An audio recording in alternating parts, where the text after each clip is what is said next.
الفجر يرسم بالضياء على المآذن ألف هالا والليل في وهن الرحيل يشد Bismillah, alhamdulillah, wassalatu wassalamu ala rasulillah. Assalamualaikum warahmatullahi wabarakatuh.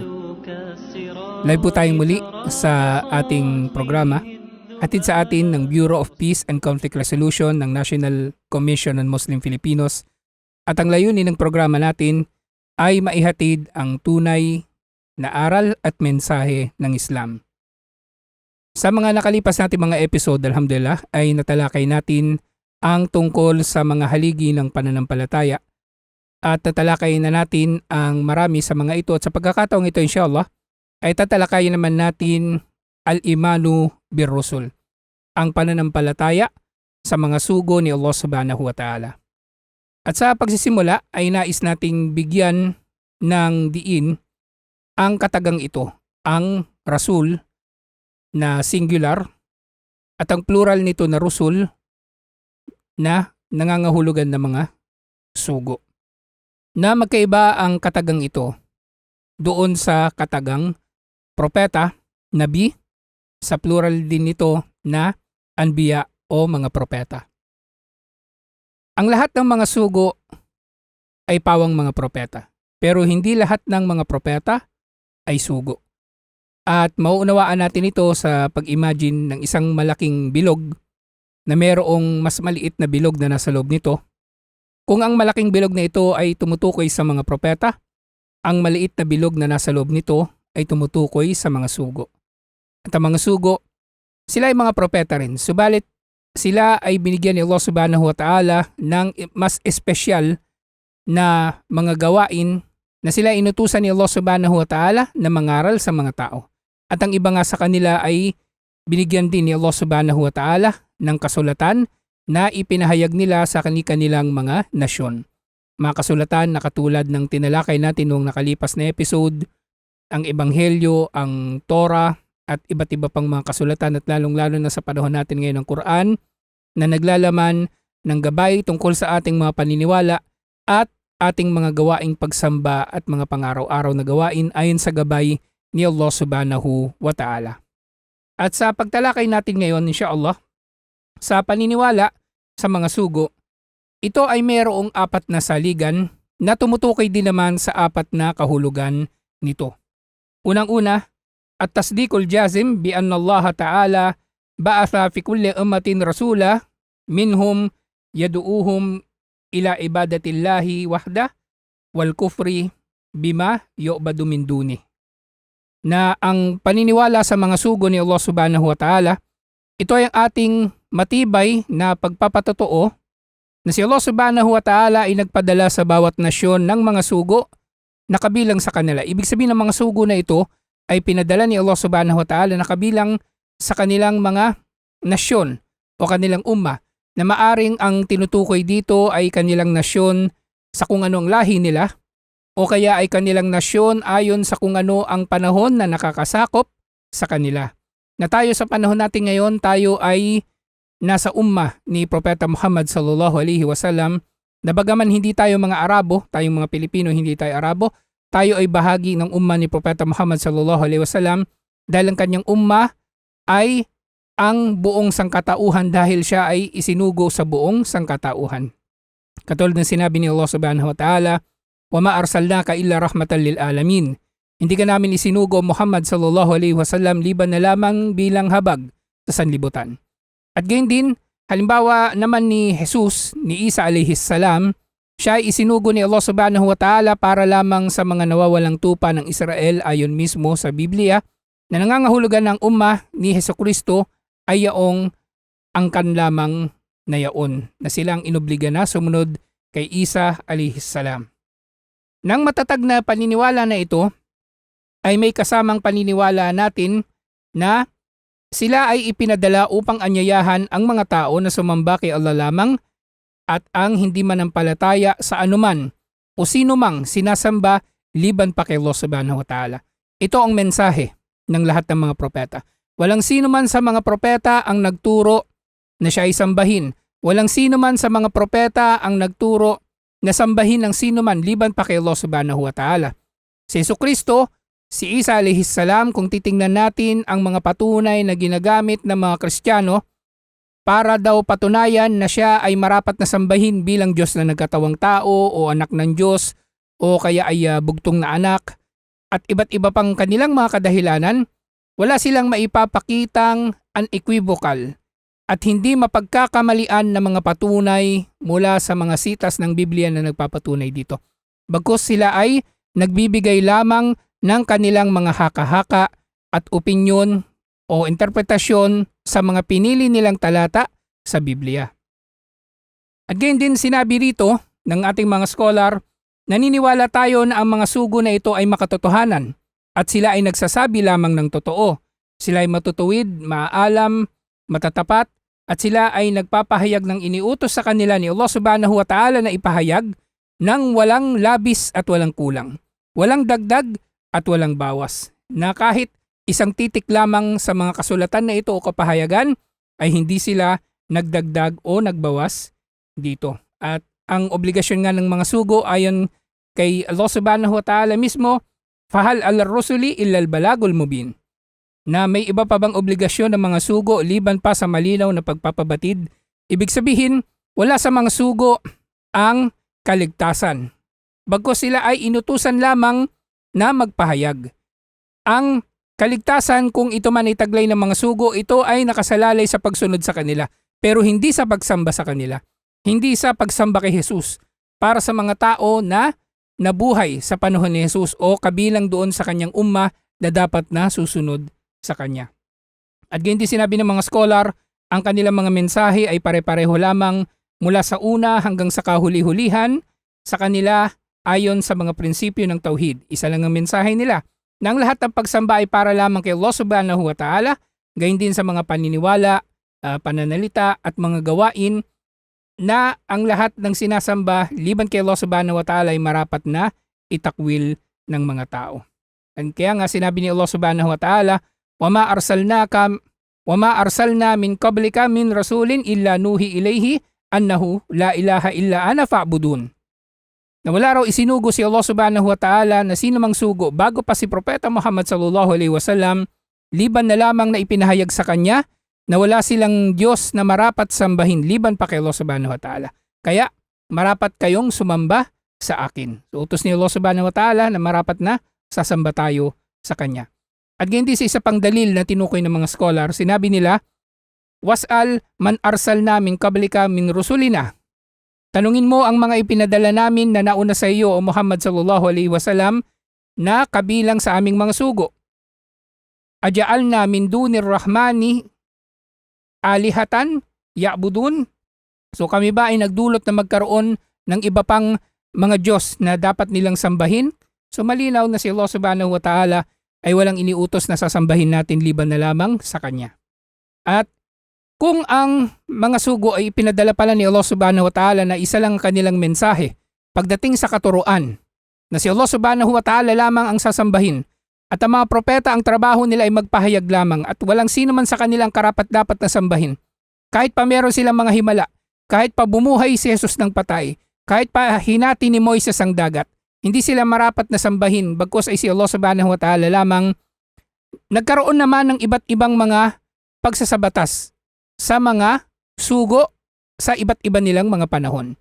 At ang usapin nito may kinalaman din doon sa tinalakay natin noong nakaraan na paniniwala sa mga kasulatan ni Allah subhanahu wa ta'ala na ang mga sugo na pinadalhan ni Allah subhanahu wa ta'ala ng mga kasulatan, ang mga kasulatan na ito ay naglalaman ng mga batas na naaangkop sa kani-kanilang mga panahon. Kaya makikita natin dito tungkol sa mga inobligang mga gawain na sa pamagitan nito ay sasambahin nila si Allah subhanahu wa ta'ala at iba pang mga detalye ng pagsasabatas o mga panalangin, mga pag-aayunot, iba pa. Ang ilan dito ay inobliga sa iba ngunit hindi inobliga sa iba pa. Ang iba ay pinahintulutan sa iba at hindi pinahintulutan sa iba pa bilang pagsubok mula kay Allah subhanahu wa ta'ala. Katulad ng natukoy natin nung nakaraan, ang angkan ng Israel, sila ay pinagbawalan ni Allah subhanahu wa ta'ala na kumain ng ibang seafoods. Bawal silang kumain ng hipon. Ang pwede lamang nilang kainin ay isda na mayroong palikpik at kaliskis. Pero pinahintulutan nito sa mga Muslim ito ay bilang pagsubok ni Allah Subhanahu wa Ta'ala sa kanila. At sa ilang interpretasyon pa nga sa mga binabanggit sa Quran, ang naging pagbabawal na ito sa mga Hudyo na kumain ng ibang seafoods ay dulot ng pagbabawal nila nito sa kanilang mga sarili at bilang pagsubok nga sa kanila. Na dito sinabi nga ni Allah Subhanahu wa Ta'ala, alladhi khalaqal mauta wal hayata liyabluwakum ayyukum ahsanu amala. Si Allah Subhanahu wa Ta'ala, lumikha siya ng kamatayan at buhay upang subukan kung sino sa inyo ang magiging mabuti sa kanyang mga gawa. At pagdating nga sa mga pagsasabatas, natukoy na rin natin ito doon sa pagtalakay natin sa mga kasulatan na ipinababa ni Allah Subhanahu wa Ta'ala, na iba-iba nga ang nilalaman nito pagdating sa mga pagsasagawa ng gawaing pagsamba at iba pang pagsasabatas, ngunit isa lang ang nilalaman nito pagdating sa doktrina. Sinabi ni Allah Subhanahu wa Ta'ala, likulli ja'alna minkum shir'ataw wa minhaja, na sa bawat isa sa inyo ay tinalaga namin ang batas at pamamaraan. At sinabi ni Ibn Abbas radiyallahu anhuma na naging interpretasyon niya sa sinabi na ito ni Allah Subhanahu wa Ta'ala, si Ibn Abbas ang tinawag na tarjumanul Quran o tagapagpaliwanag ng Quran. Sinabi niya ito ay nangangahulugang pamamaraan o daan. Ibig sabihin, ang iba't ibang mga pamamaraan na ito ay isinabatas ni Allah Subhanahu wa Ta'ala sa iba't ibang umma o iba't ibang mga nasyon. At ganyan din sinabi ni Mujahid na isa pa sa mga mufassirun, sina Ikrimah at ang iba pang mga tagapagpaliwanag ng Quran ay pareho rin ang sinabi tungkol dito. At ganyan din sinabi rin naman ni Abu Hurairah, na iniulat ni Abu Hurairah na sinabi ni Propeta Muhammad sallallahu alaihi wasallam sa hadith na iniulat ni na Imam al-Bukhari at Imam Muslim, sinabi niya, al-anbiya'u ikhwatun li'alati ummatuhum syatta. Ang mga propeta raw ay katulad ng magkakapatid sa ama kahit pa iba-ibang kanilang mga ina, wa dinuhum wahid, subalit ang relihiyon nila ay iisa. At ang kahulugan nga nito, ang mga propeta ay nagkakaisa sa isang prinsipyo ng tauhid o kaisahan ni Allah Subhanahu wa Ta'ala. Iisa lamang ang tinuro nila. Walang sino man sa kanila ang nag-angkin na sila ay anak ng Diyos o dapat sambahin na Diyos na katulad ni Allah Subhanahu wa Ta'ala, lalong-lalo na si Jesus. Sa araw ng paghukom, tatanungin ni Allah Subhanahu wa Ta'ala si Jesucristo kung tinuruan ba niya ang mga tao na sumamba sa kanya at sa kanyang ina. At siya ay tatanggi dito dahil wala naman siya talagang iniutos na sambahin natin siya. Dito nga, isa lang ang prinsipyo na ipinangaral nila ang kaisahan ni Allah Subhanahu wa Ta'ala, na dahil dito ay sinugo niya ang mga propeta at mga sugo at pinahayag niya ang mga kasulatan. Ngunit ang kanilang mga batas ay magkakaiba sa mga nilalaman nitong kautusan o pagbabawal at hindi sa mga pinahintulutan. At isa pang mahalagang aral pagdating sa paniniwala sa mga sugo, na sino mang hindi maniwala sa mensahe ng kahit isa sa kanila o sino mang hindi maniwala sa kahit isa sa mga sugo na ito ay hindi na rin siya naniwala sa mensahe ng lahat. Ibig sabihin, hindi siya may tuturing na Muslim, hindi siya may tuturing na mananampalataya. Katulad ng sinabi ni Allah Subhanahu wa Ta'ala, kadzabat qaumu Nuhil mursalin, na nagpasinungaling ang nasyon ni Noah sa mga sugo. At dito nga inilarawan ni Allah Subhanahu wa Ta'ala na hindi nanampalataya ang nasyon ni Noah sa iba pang mga sugo, kahit pa si Noah ang kauna-unahang sugo at wala namang dumating na iba pang sugo bago pa si Noah o si Nuh alayhis salam. At pangalawa sa paniniwala sa mga sugo ay al-imanu biman alimna ismuhu minhum, na ang paniniwala natin sa sino mang nalalaman natin ang kanilang mga pangalan, katulad ng pangalang Muhammad para kay Propeta Muhammad sallallahu alaihi wasallam, katulad din kay Ibrahim o si Propeta Abraham, si Musa, si Propeta Moises, si Isa, si Propeta Jesus, at si Nuh, si Propeta Noah. At tungkol naman doon sa mga ang pangalan nila ay nabanggit sa pangkalahatan, ibig sabihin hindi tinukoy ang kanilang mga pangalan specifically sa Quran o sa Sunnah ni Propeta Muhammad sallallahu alaihi wasallam, ay naniniwala tayong mga Muslim sa pangkalahatan sa mga ito. Katulad ng sinabi ni Allah Subhanahu wa Ta'ala, la nufarriqu baina ahadim mir rusuli, na hindi tayo nagtatangi-tangi sa kahit sino sa kanyang mga sugo. Na hindi tayo katulad ng mga Hudyo, na ang kanilang pinahalagahan ay si Musa alayhis salam lamang at hindi na nila pinapansin ng iba pang mga propeta, bagkus si Jesucristo ay itinakwil nila at pinagplanuhan pa nilang patayin sa pamagitan ng pagkakapako sa krus, sa pamagitan ng pakikipagsabwatan sa mga Romano. Waliyadu billah. Makikita natin ang tigas ng ulo ng mga Hudyo. Dumating sa kanila ang propeta na bumuhay ng patay, nagpagaling ng mga may sakit, nagpakita sa kanila ng maraming himala pero hindi pa rin sila naniwala dahil hindi nila inaasahan na ang propeta na ito ang siyang Mesaya na ipinadala sa kanila. Dahil ang inaasahan nila ay isang kapwa nila. Kaya nga itong mga Hudyo sila ay ehemplo ng katigasan ng ulo. At tuwing ang si Allah subhanahu wa ta'ala ay tumutukoy ng ugali nila na masama doon sa Quran, ito ay agarang nangangahulugan na ang ugaling ito ay masama at marapat na iwasan ng mga Muslim. Halimbawa, isa sa mga tinukoy ni Allah subhanahu wa ta'ala na ugali ng mga Hudyo na yuriduna ayyuhmadu bima lam yaf'alu. Gustong-gusto raw ng mga Hudyo na sila ay pupurihin sa mga bagay-bagay na hindi naman nila ginawa. Ibig sabihin, sila ay mga credit grabbing na mga tao. Hindi naman sila gumawa ng kabutihan na yon pero gusto nila ang gantimpala ng kabutihan na yon. At iba't iba pang mga kahulugan ng sinabi na ito ni Allah subhanahu wa ta'ala na isang masamang ugali na dapat na uiwasan ng Muslim. At sinabi rito ni Allah subhanahu wa ta'ala, وَلَقَدْ أَرْسَلْنَا رُسُلًا مِنْ قَبْلِكَ مِنْهُمْ مَنْ قَصَّصْنَا عَلَيْكَ وَمِنْهُمْ مَنْ لَمْ نَقْصُصْ عَلَيْكَ. Na nagpadala kami ng mga sugo na nauna sa iyo Muhammad sallallahu alaihi wasallam at ang iba sa kanila ay naikwento namin sa iyo at ang iba naman ay hindi namin naikwento sa iyo. Naniniwala tayo na si Propeta Muhammad sallallahu alaihi wasallam ay huling sugo ni Allah subhanahu wa ta'ala at wala nang darating na propeta pagkatapos din niya. Ang paniniwala natin sa pagiging propeta ni Propeta Muhammad sallallahu alaihi wasallam ay maniniwala tayo na siya na ang kahuli-hulihan. Katulad ng sinabi ni Allah subhanahu wa ta'ala, "Maka na Muhammadun aba ahadim mir rijalikum walakin Rasulullahi wa khataman nabiyyin." Si Propeta Muhammad sallallahu alaihi wasallam ay hindi ama ng sino man sa inyo, bagkus siya ay sugo ni Allah subhanahu wa ta'ala at kahuli-hulihang propeta. Na mapapansin natin dito, magkahiwalay na binanggit ni Allah subhanahu wa ta'ala ang katagang sugo at katagang propeta. Ibig sabihin, magkaiba sila ng kahulugan. At kahit si Propeta Muhammad sallallahu alaihi wasallam sa kanyang sira, magkahiwalay na panahon ang kanyang pagkakatukoy o pagkakatukoy sa kanya bilang propeta at bilang sugo. Nauna siyang tinukoy o hinirang ni Allah subhanahu wa ta'ala bilang propeta sa pamagitan ng sinabi ni Allah subhanahu wa ta'ala na ikra bismi rabbikal ladzi khalaq, yung mga naunang mga bumaba sa kanya na aya mula sa Quran, sa pamagitan nito siya ay naging propeta. Pangalawa, siya ay naging sugo sa pagbaba ng mga aya ayon sa mga mufassirun na nagsasabi na ya ayyuhal muddathir kum fa'andir, o ikaw na nakatalukbong, dahil si Propeta Muhammad sallallahu alaihi wasallam sa kanyang takot nang dumating sa kanya ang mensahe ay nagtakip siya ng kanyang katawan sa sobrang takot, pero sinabi sa kanya ni Allah subhanahu wa ta'ala, o ikaw na nakatalukbong, humayo ka at magbabala. Na dito inutusan na siya ni Allah subhanahu wa ta'ala na mangaral. Bagaman hindi ito malawakan na pangangaral, ito ay limitadong pangaral sa kanyang mga kakilala lamang katulad ni Abu Bakar Siddiq, sina Khadija radhiyallahu anha at iba't iba pang mga sahaba. Pero siya ay inutusan na mangaral kaya siya ay naging sugo na sa pagkakataon na ito.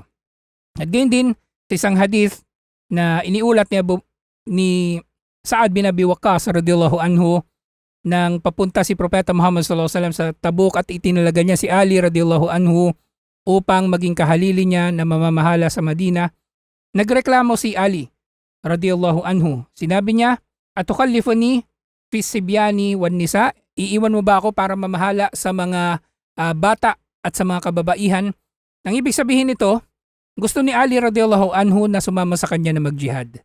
Pero dahil nagtitiwala sa kanya si Propeta Muhammad sallallahu alaihi wasallam, iniwan siya sa Madina para mamahala. Pero naging tugon dito ni Propeta Muhammad sallallahu alaihi wasallam may kinalaman sa pagtalakay natin sa araw nito. Sinabi niya na ala tarda an takuna minni bimanzilati Haruna min Musa. Sinabi ni Propeta Muhammad sallallahu alaihi wasallam kay Ali radhiyallahu anhu, hindi ka ba natutuwa na ikaw para sa akin ay katulad ni Harun kay Musa? Illa annahu laysa nabiyyun ba'di. Liban na lamang na wala nang darating na propeta paglisan ko. Ibig sabihin, Si Propeta Muhammad sallallahu alaihi wasallam itumukoy sa kanyang sarili bilang kahuli-hulihang propeta. At si Propeta Muhammad sallallahu alaihi wasallam, daanan na rin natin ito, siya ay biniyayaan ni Allah subhanahu wa ta'ala ng mga natatanging biyaya na hindi niya ibinigay sa iba pang mga propeta. Katulad ng tinukoy natin sa mga kasulatan, nagkakaiba-iba sila ng nilalaman pagdating sa pagsasabatas. Ganito rin sa mga sugo, mayroong mga pagkakaiba-iba sa kanila kung anong pinagbabawal sa kanila o pinahintulutan sa kanila, pero isa lamang nga ang kanilang doktrina. Na katulad ni Sulaiman, ni Propeta Solomon alayhis salam, siya ay biniyayaan ni Allah subhanahu wa ta'ala na siya ay magkaroon ng dakilang kaharian at siya ay magkaroon ng kakayanan na mag-utos sa mga engkanto upang gumawa para sa kanya ng mga bagay-bagay. At tinukoy ito ni Propeta Muhammad sallallahu alaihi wasallam sa isang hadith na minsan ay meron siyang nahuli na engkanto pero hindi niya na ito kinulong o kaya ay pinakawalan na lamang niya ito dahil gusto niyang tuparin ang panalangin ni Propeta Solomon na magkakaroon siya ng kaharian na hindi katulad ng kaharian nino man na susunod sa kanya. Hindi katulad ng kaharian nino man ng mga darating pagkatapos niya. So hinayaan nito ni Propeta Muhammad sallallahu alaihi wasallam ang engkanto na ito upang ang espesyal na katangian na ito ng pagkontrol sa mga engkanto ay kay Sulaiman alayhis salam lamang. Merong mga natatanging biyaya si Allah subhanahu wa ta'ala kay Propeta Muhammad sallallahu alaihi wasallam. Una, siya ay nagsugo kay Propeta Muhammad sallallahu alaihi wasallam upang maging sugo para sa mga tao at mga engkanto. Samantalang ang iba pa mga propeta, sila ay sugo lamang para sa kanilang kapwa-tao o para sa kanilang specific na nasyon lamang. Katulad ni Jesucristo na siya ay ipinadala para lamang sa mga nawawalang tupa ng Israel. At gayon din si Allah subhanahu wa ta'ala ay sumuporta kay Propeta Muhammad sallallahu alaihi wasallam laban sa mga kaaway ni Allah subhanahu wa ta'ala sa pamagitan ng pagtatanim ng takot sa puso ng mga kalaban ni Allah subhanahu wa ta'ala kahit sila ay malayo, na sila ay isang buwan na paglalakbay pa ang layo nila mula kay Propeta Muhammad sallallahu alaihi wasallam. At pangatlo, ang buong mundo ay pinahintulutan na maging puok dasalan at pagpapadalisay para sa kanya. Ibig sabihin, ang mga Muslim, pwede tayo magsala kahit saang lugar ng malinis o hindi tayo mapipinsala at pwede natin gamitin ang lupa o ang alikabok, buhangin para magtayamom upang tayo magpadalisay kung walang tubig na magagamit pang wudu. At gayon din ang kulimbat ng digmaan ay pinahintulutan para sa kanya. Ibig sabihin si Propeta Muhammad sallallahu alaihi wasallam pinahintulutan ni Allah subhanahu wa ta'ala na yung mga gamit ng kalaban ay magamit nila upang pakinabangan sa kanilang mga pakikipaglaban sa landas ni Allah subhanahu wa ta'ala o kaya ay para ipangtulong sa mga may hirap. Ang mga propeta noong unang panahon, ayon sa isang tafsir, kinokolekta nila yung mga nakulimbat sa digmaan, mga alahas, mga sandata, at ito ay nilalamon ng apoy at hindi nila ito papakinabangan. Pero pinahintulutan ito kay Propeta Muhammad sallallahu alaihi wasallam. At panlima, siya ay bibigyan ng pagkakataon na mamagitan sa araw ng paghukom. Ito na yung tinatawag na Shafa'atul Kubra, ang dakilang pamamagitan. Mamagitan siya kay Allah subhanahu wa ta'ala para simulan na ni Allah subhanahu wa ta'ala ang pagtutuos sa araw ng paghukom. Pangatlong saligan sa paniniwala natin sa mga sugo at tasdiko bimasaha anhum min akhbarihim. Dapat tayo maniwala sa anumang napagtibay na mga ulat tungkol sa mga propeta o mga sugo na ito.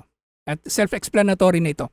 Kung merong nabanggit sa Quran at napagtibay na itong kahulugan nito at merong nabanggit sa hadith at ito ay sahih na hadith, hindi ito maudu, hindi ito inimbento lamang, papaniwalaan natin ang mga sinabi na ito tungkol sa kanila.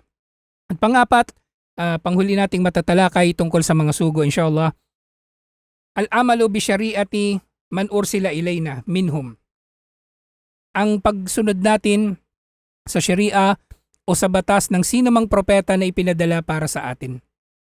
At sa panahon natin na ito, ang ipinadala ay walang iba kundi si Propeta Muhammad sallallahu alaihi wasallam. Ibig sabihin, ang susundin nating syari'a ay ang syari'a ni Propeta Muhammad sallallahu alaihi wasallam. Hindi tayo susunod sa syari'a ni Moises. Hindi tayo susunod sa syari'a ni Jesus. Hindi tayo susunod sa syari'a ni Adan.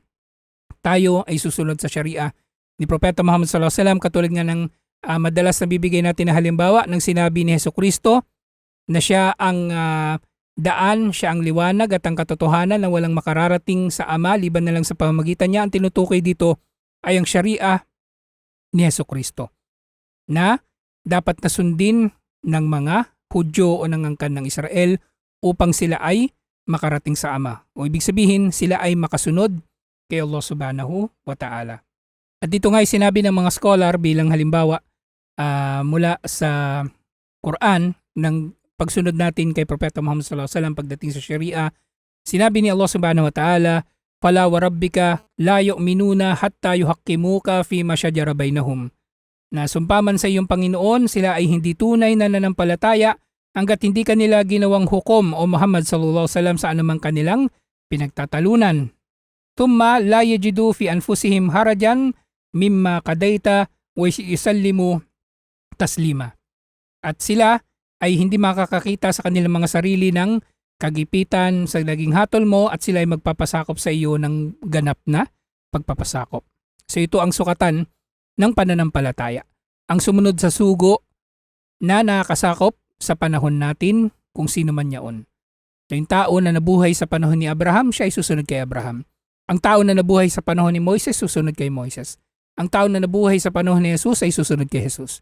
At ngayon, nabuhay tayo sa panahon ni Propeta Muhammad sallallahu alaihi wasallam at ang panahon ni Propeta Muhammad sallallahu alaihi wasallam ay mula noong panahon na siya ay naging propeta hanggang sa dulo ng panahon, tayong lahat ay marapat na maging mga Muslim at susunod sa kanyang Sharia. Na kung titingnan nga natin, kahit Muslim pa, kung hindi naman sumusunod sa Sharia ni Propeta Muhammad sallallahu alaihi wasallam ay walang saysay ang kanyang pagiging Muslim o kanyang pananampalataya.